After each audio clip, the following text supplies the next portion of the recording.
ನಮಸ್ಕಾರ ರೈತ ಬಂದವರಿಗೆ. ನಾನು ಬಂದಿದ್ದೀನಿ ದರ್ಯಾಪುರನ ಗ್ರಾಮಕ್ಕೆ. ನಮ್ಮ ಹೆಸರೇನು ರೀ? ಶಾಂತಗೌಡ. ಯಾವ ರೀ? ದರ್ಯಾಪುರ ಶಾಪುರ ತಾಲೂಕು ರೀ? ಶಾಪುರ ತಾಲೂಕು ಜಿಲ್ಲೆ. ಓಕೆ, ಯಾವ ಬೀಜ ಹಾಕಿದ್ರಿ ನೀವು? 77 US ಎಕರೆ ಅದು ಹೆಂಗೆ ಅನಿಸ್ತು ನಿಮ್ಗೆ? ಅನಿಸ್ತೀರಿ ಬಡ್ಡಿ ಗಿಡ್ಡು ಕಂಟು ಹೊಡೆದ ಚೆಂದ ಅನಿಸ್ತಾ.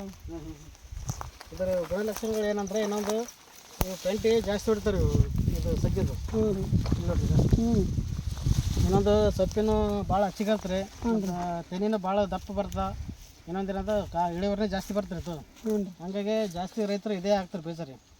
ಮತ್ತು ಸರ್ ಇದು ಎಷ್ಟು ಎಕರೆ ಹಾಕಿರಿ ಸರ್? 3 ಎಕರೆ ಆದ್ರಿ ಅದು. 3 ಎಕರೆ. 3 ಅಲ್ಲಿ ಭಾಳ ಒಂದು ಅದ ಇರ್ಲಕ್ಕಂತ 4 ಎಕರೆ ಒಟ್ಟ ನಿನ್ನ ಬೀಜ. 4 ಎಕರೆ. ಮತ್ತು ಇದೇ ರೀತಿ ಇನ್ನೊಂದು 3 ರೈತರು ಹಾಕ್ಯಾರ. ಮನಾರ್ ಮಂದಿ ಹಾಕ್ಯಾರ ನಿನ್ನ ಬೀಜ. ಭಾಳ ಮಂದಿ ಹಾಕ್ಯಾರ. ಡೋರ್ ಟು ಡೋರ್ ಭಾಳ ಮಂದಿ ಹಾಕ್ಯಾರ ನಿನ್ನ ಬೀಜ.